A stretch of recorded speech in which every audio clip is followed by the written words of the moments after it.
So what brings you out today? No King's Day. And why specifically are you out supporting No King's Day? I think protest is important. Why are you protesting? How much time do you have? A couple minutes. And what's the main reason you're out here protesting President Trump? I agree with a lot of the decisions that are being made. Is there any decision in particular you disagree with? So I would start with, well, I don't even think it's appropriate for me to have this interview. Answer the question, dumbass liberal. Now, a major protest movement is spreading across the United States, and it's not just posing political debates.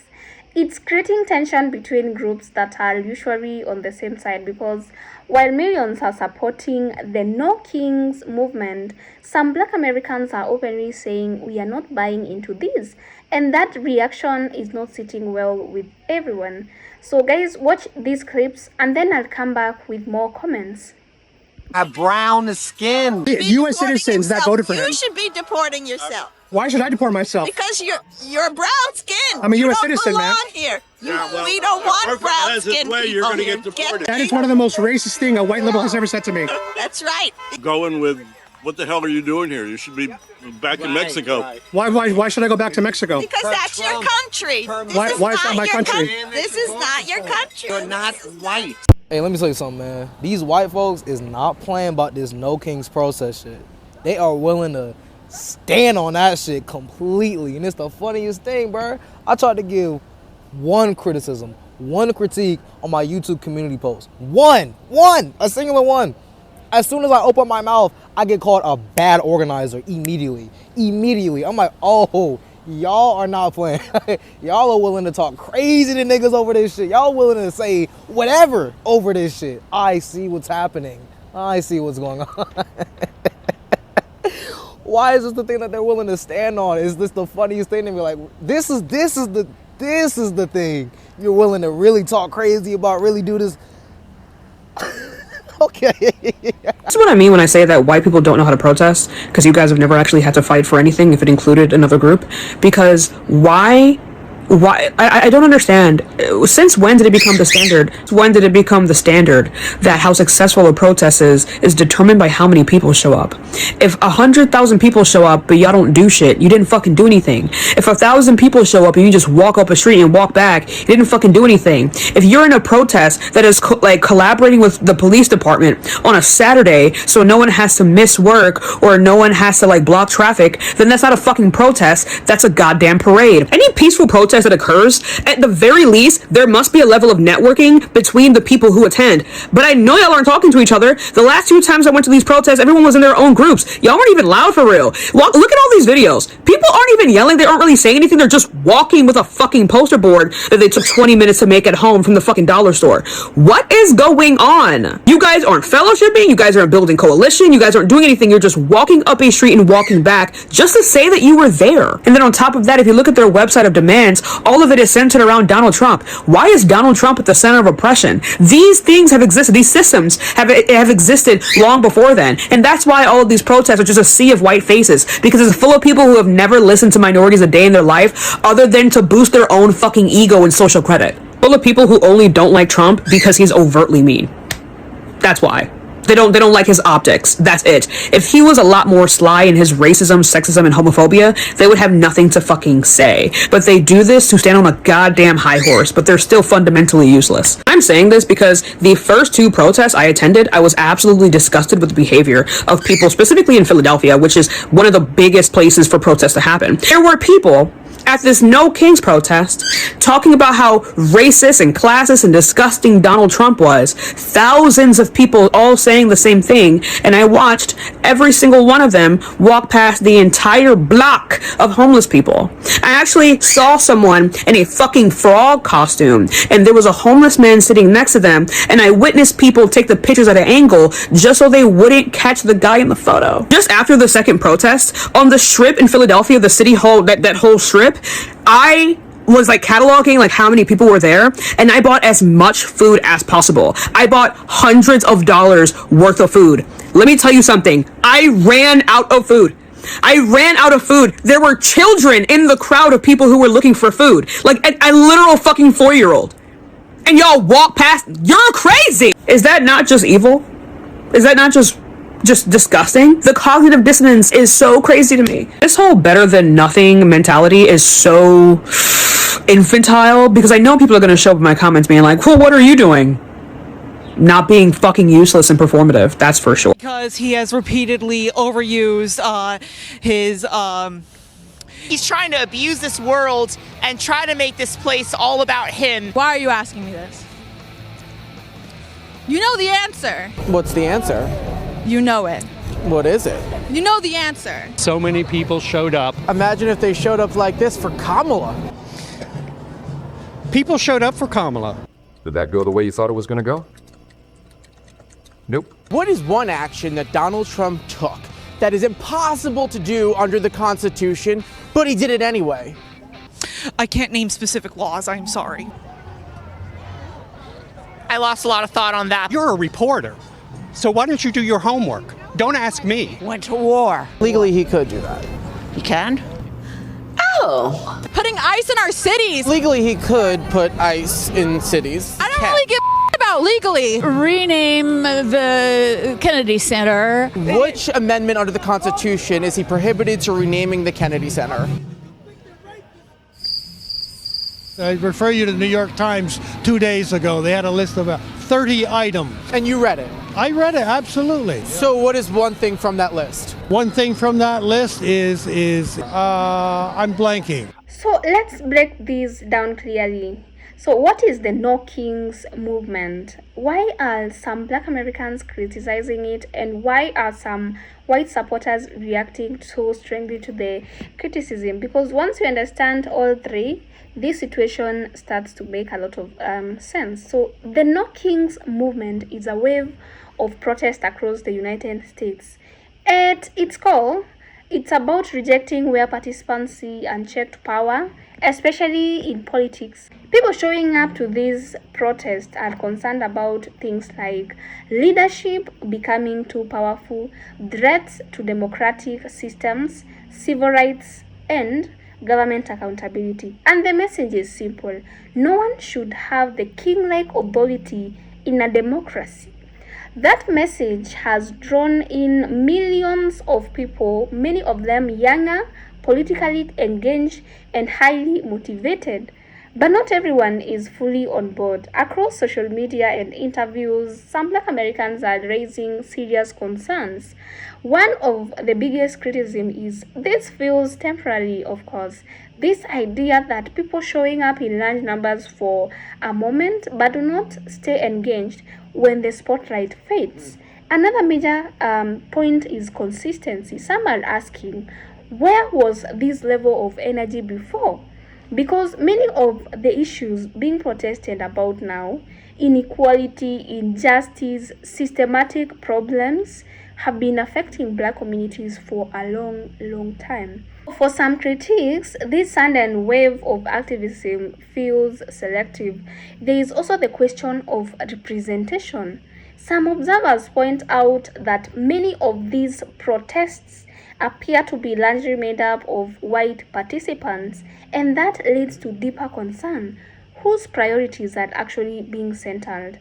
And finally, there is a difference in focus. Some critics argue that the movement is too focused on specific political figures instead of addressing broader systems that have existed for decades. So from this perspective, the hesitation isn't random.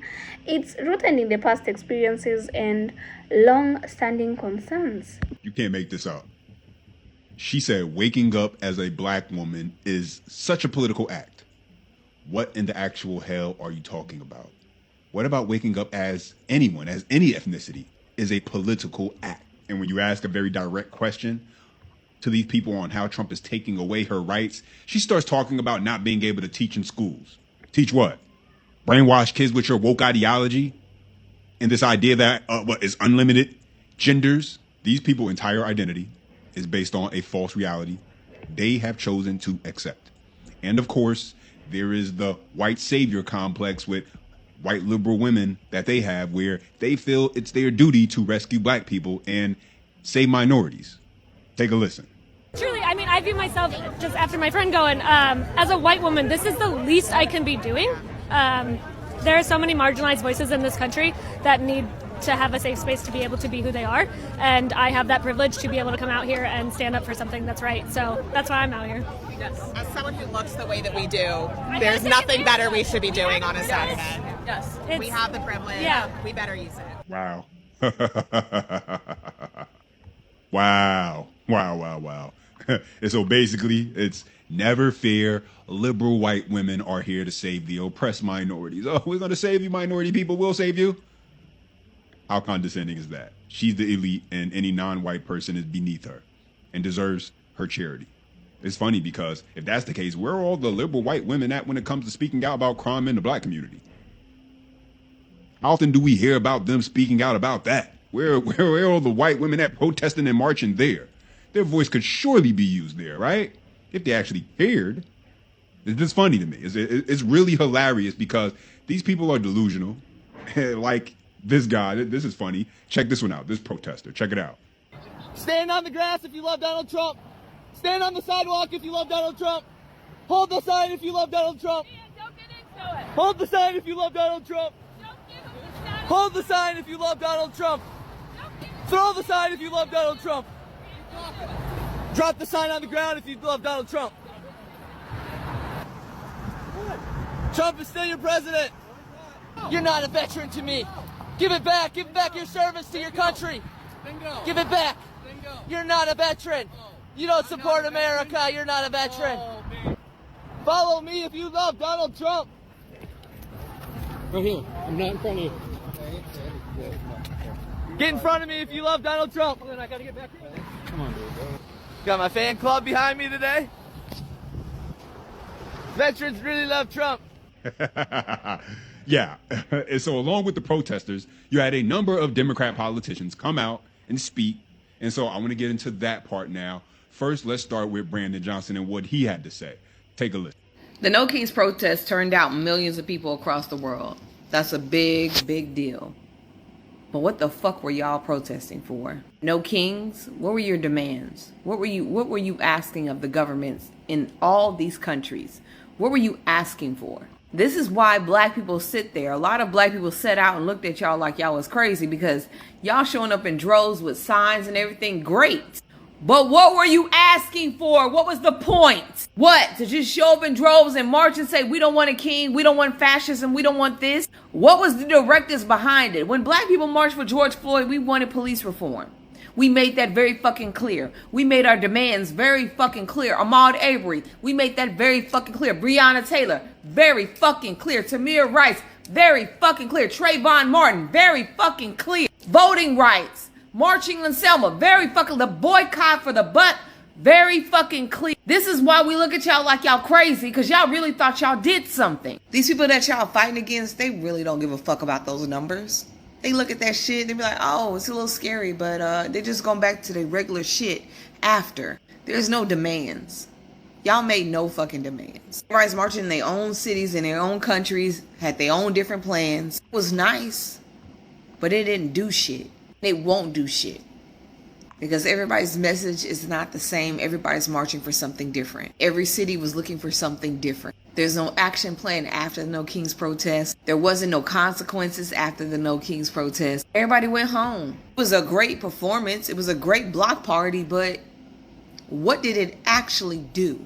White people have never really had to fight for shit in their life. They protested Vietnam because most of them was high as fuck. They needed something to fight for. I want real change in these protests. Y'all need to put people who actually fight, who actually march, who actually fight against the system, like black folks. But I doubt at this point they'll even come. To the white people who are a part of the No Kings protest, black people are allowed to criticize that protest.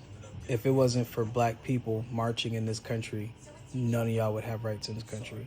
So if black people who have the opinion that they feel the No Kings protest in 2026 is not effective at this moment, they are valid in that criticism. The same black people that white people who are part of the No Kings protest You know what I'm saying? Like, they want black people's help so bad, right? But when black people give their feedback, they give their opinion, you want to crash out on them. But you need them, though, right? If there's any demographic in this country that can give their opinion about a protest that is not black-led, it's black people. They're literally the blueprint, especially when it comes to this protest and shit. So if black people are saying it's not effective right now, we got to go a different route, let them have that opinion. Trying to sit here and tell them, well, you know, if the No Kings protest is not doing good, why don't you go and do something? They have. Black America has been doing it for centuries, so they can have that opinion. Supporters of the movement are reacting strongly to this criticism, and a big part of the reaction comes from expectations.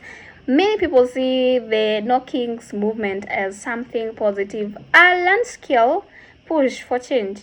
So when that effort is questioned, it feels like rejection. There is also the sense of frustration for some supporters who feel like we are showing up. Why is that being criticized? From their point of view, participation equals support for important causes. But when the participation is described as performative or even inconsistent, it creates tension. And in some cases, that tension turns into defensiveness.